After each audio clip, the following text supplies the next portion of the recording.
Hi, everybody. Thank you so much for being here. This is the SAAG Editors Panel, and I have Kartika Budhwar, Nur Ibrahim, and Shreyas R Krishnan from the SAAG editorial team. They're all senior editors. We'll go around just like sort of introducing ourselves, and then we'll get into sort of what we've been up to so far and what's coming next. So, Kartika, do you want to take it? Sure. Hi, everybody. I'm so glad to be here with you today. My name's Kartika. I am currently settled in Ames, Iowa. I'm a writer, an editor, and an educator. I do a lot of freelance editing work in fiction and memoir and poetry. I run creative prompts and sessions at the Iowa Lakeside Lab, and I was recently hired as an online instructor at Johns Hopkins University. I'm a senior editor at SAAG, and I've mostly worked on fiction and poetry, but I'm really excited about hybrid work as well, work that evades categorization. Lovely. Noor? Hi, everyone. My name is Nur Ibrahim. I am currently in Karachi. I am also a senior editor at SAAG, but during the day I work as a reporter and fact checker at Snopes. I've spent a lot of my career doing TV production, but also writing fiction and nonfiction essays. And I'm excited for, I've been working on some of the reported pieces at SAAG, and I'm also really excited for generally the fiction and essay categories. And I think that we've got some people who are really, really exciting coming up for you guys. Lovely. Shreyas? I'm Shreyas. I'm calling in from St. Louis, Missouri. I'm an illustrator, and when I'm not here, I also am an editor for the Kadak Collective's Bystander Anthology, and I am also an assistant professor of illustration at Washington University in St. Louis. My work is largely nonfiction, comics, and zines. And that's also kind of something I'm very excited for with the SAAG anthology, is all of the amazing comic pitches we've gotten so far, and I'm hoping we can talk about that soon. Yeah, so let's go through. So phase one is like happening right now. So let's go through and talk a little bit about sort of what has you excited. What have you been working on these days? And tell me a little bit more about just sort of like your individual roles within the organization. Kartika, do you want to go first? Sure. Phase one has been incredible. As a collective, we decided what we value, who our dream people to work with would be, showcase, publish, and interview. And we really helped kind of keep each other radical and brave in these dreams.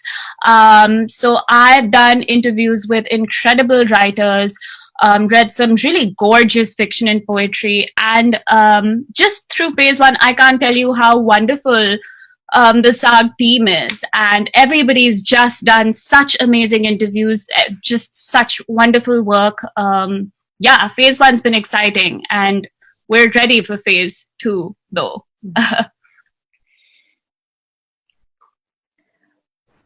Should I go? Yeah. So I'll speak a little bit more on some of the issues that have interested me and that I wanted us to work on in a Pakistani context. So in phase one, I worked on a bunch of interviews alongside everyone else. One of the panels, the first panels we had was with a group of Pakistani feminists and activists who've been working on things like the Aurat March, the Women's March in Pakistan, who've been facing who've been targeted by various right-wing and like sort of forces from the higher up in the government, and who are sort of, those are the kinds of people that I think SAAG wants to spotlight and wants to continue working with as we move forward into phase two.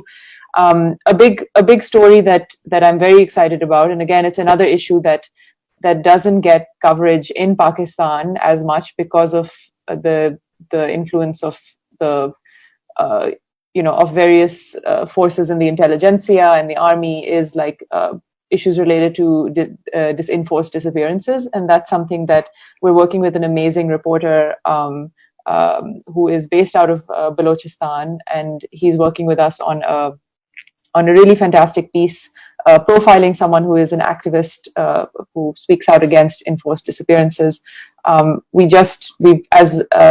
we literally just decided on looking at some of the photos we're going to have for the piece. And we're really excited because these are issues that in a Pakistani context, the left is very vocal on in Pakistan. And I think that they need to be, and they do continue to be spotlighted internationally. In Pakistan alone, these issues are more contentious and they come with a lot of danger and tension for people who live in this country. So I'm hoping that SAAG and Thought spotlight issues that within every country and within every context don't get the mainstream attention that they deserve, and that's what I'm really excited to work on. So exciting. Shreyas, do you want to go next? Yeah, I think for me the most exciting thing so far has been about sort of the idea of building a community. And that's something I'm really interested in also. So even with the kind of people we're interviewing, right? So there's issues that we're trying to highlight as well. But like I spoke with Aki Thami from Sister Library in India. And that's also sort of like creating community in a very radical way. And I think like that's one thing that I'm very sort of just really engaged with and really interested in this whole process is how we're working to create just a way for all of these South Asian people to get connected with each other, and just sort of be connected, be related to each other in like different ways, and also hopefully work with each other also outside this project, within the project, but also outside the project. Sounds great. Okay, so let's talk a little bit about what comes next. So exciting things are happening, right? We're all working on individual projects that within the organization is going to be so important. So individually, Kartika, do you want to start first with sort of like maybe an example on something that you're working on that you're really excited about? Sure. Trying that again. Kind of going off what Shreyas was saying, part of the SAAG mission has been to build a community and this collaborative space, right? To really, and with fiction. So that's primarily what I've worked on so far. And with fiction is often seen as this isolated, lonely, siloed act. And for our first fiction features, we had these incredible writers. We had Amir Hussain, Jamil Jan Kochai, stories by Nabarun Bhattacharya that were translated by Arunav Sinha, Mashiul Alam, translated by Shabnam Nadia. And then these writers, these stories, we had artists who read them and created incredible visual work based on them. So it stopped being kind of this lonely process. And in the future too, I'm really looking forward to more of this. I'm also excited about the range of stories that we've had so far. Some are speculative, some are nostalgic, contemporary, realistic, some are really lush and long and kind of delicious, and some are distilled, compact, and impactful. So despite this range, they're all subversive, dissident, and really powerful. And that's really what I'm hoping to see more of, really excited to see more of once we do open up submissions. And as a sample of how, we really want writers to bring themselves, what they enjoy, who they are to the page, while still pushing the boundaries of what and how South Asian writers and artists have been told they can and cannot write about. So here's a sample. This is Shifta by Amir Hussain. As a young man, Mustafa Khan Bangash was given to revelry, wine, and the love of dancers. His pen name was Shifta. He composed verses for his lover Ramju, who many years later wrote her own book of poems. They say he had another lover too. He took lessons in prosody. His verses were improved by illustrious contemporaries. At the age of 32, he set off on a pilgrimage to the Holy of Holies. On the way, he and his fellow passengers were shipwrecked on an island from where, for many days, they found no rescue, no route to freedom. They lived on a diet of sifted salt water and herbs.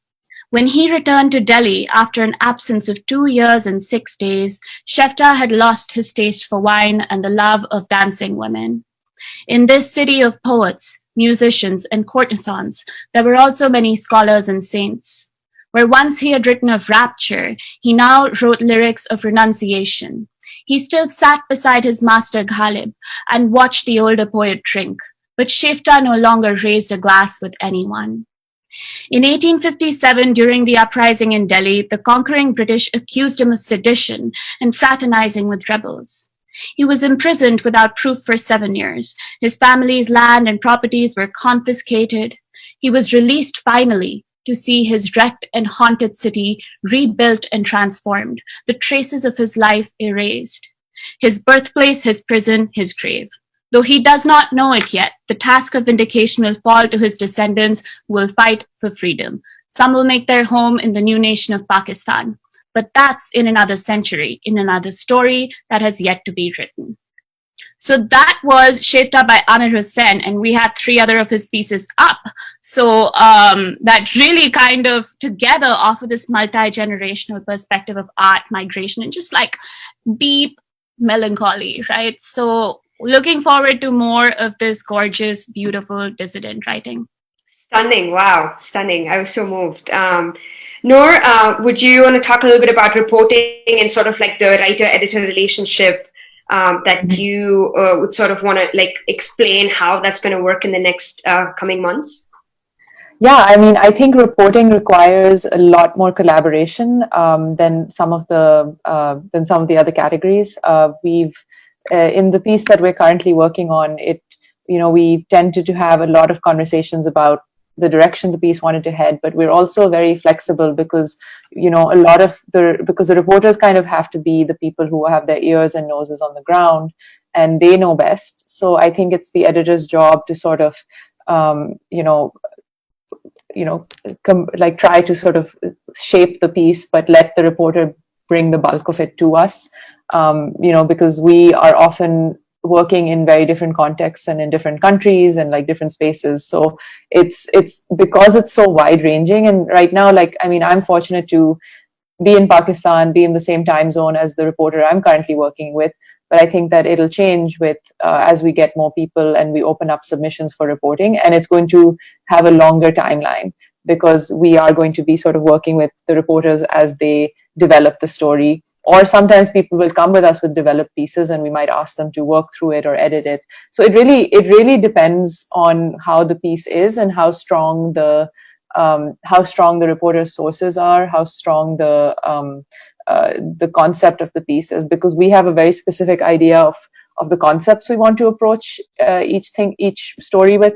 And so I think that we both want to be open about what we accept and what we have, but at the same time, we also know that that as a leftist anthology, for each country in each context, there are certain topics that we are looking out for with more eagerness, because we know that those topics aren't necessarily looked at in those countries themselves. The way I was talking about, enforced disappearances, the way I know that we want to spotlight in the Pakistani context, we want to spotlight Baloch voices, we want to spotlight Pashtun voices, we want to spotlight voices that are often marginalized by Pakistani state. And so we're looking at it with a mixture of this is what we're hoping to do, and also this is what will be brought to us. So as I say this, I want people who are watching to sort of know that if you are someone who wants to talk about these issues or identifies as one of these groups, this is a space for us to be open with us and to sort of bring your stories that you don't think you'll get space for in the context that you're operating in. Absolutely. Always don't hesitate to reach out and ask the extra question, right? Shreyas, could you talk a little bit about comics? I'm so excited to hear from you. This is one of the big reasons that I'm here with this project, is to just, continue on my comics crusade and get more people to make more comics about everything. So we've gotten like over 50 comic pitches, which is why it's such slow work to have to like go through and take in all of the amazing things that people have put together as their pitches, because so far we've got pitches about so many different topics. There's political, there's deeply personal and political work, there's work about caste, gender, labor, emotional labor, familial relationships, both like generational, like actual genetic family, but also chosen families. And there are also just everything is cutting across all these multiple formats. Like we have comics as essays, comics as reportage, comics as fiction, comics as, there's funny comics, there's like a play. So there's like a whole bunch of formats. And I think one of the things about comics is that it seems easy to consume. So it's kind of actually like, it kind of hides the amount of work that goes in the making of it. And I think it's exciting to sort of really just watch the amount of work that goes in at the back end, and really just work with someone and like help them shape their idea in communicating these really enormous to articulate. Sometimes when you put it like in any other format, it would be like a huge thing to try and like communicate. But then once in the format of a comic, it becomes something that's so much more easier to access. Easy not meaning simple or stupid, but it's just easier in the way that you can still sort of reach for something that is much larger and much bigger. So I am super excited, but also if anyone who sent in a pitch is watching this, I'm sorry for how slow this is moving, but it's not my fault. Everyone sent amazing pitches. So this is taking me longer than I thought it would. Love that enthusiasm from people. Now that we've heard about phase one and how exciting it's been and sort of the work that's like in the process of happening, Kartika, could you talk a little bit about just sort of the importance of fundraising and the importance of donations for SAAG particularly, and to keep to continue the work that we've built on and to keep going forward? Yes, absolutely. Just today, I got an email from an extraordinary young Kashmiri writer who is in really difficult circumstances and has limited internet access. And he heard about us, about SAAG, and he reached out to me to tell me he wants to send us his stories. And I so desperately want to read and advocate for, and we all want to offer a platform to writers like this who have vital stories to tell us. And we want to do it right. We want to make sure that they get paid, that their talent, their passion, their labor is remunerated so they can keep making more, and that's so, and for their well-being, right? Which is where the fundraiser and you sharing, everybody sharing and contributing comes in. We, the editors at SAAG, are working really joyfully and happily. I've said this before, for free. So that all the proceeds go directly to our contributors and to the maintenance of the anthology. And these voices are so vital. These stories are so powerful. And that's why it's so important. I love that. Great way to end this conversation. Thank you so much for being here, you guys. This was wonderful. And thank you so much for tuning in and watching. Thank you. Thank you.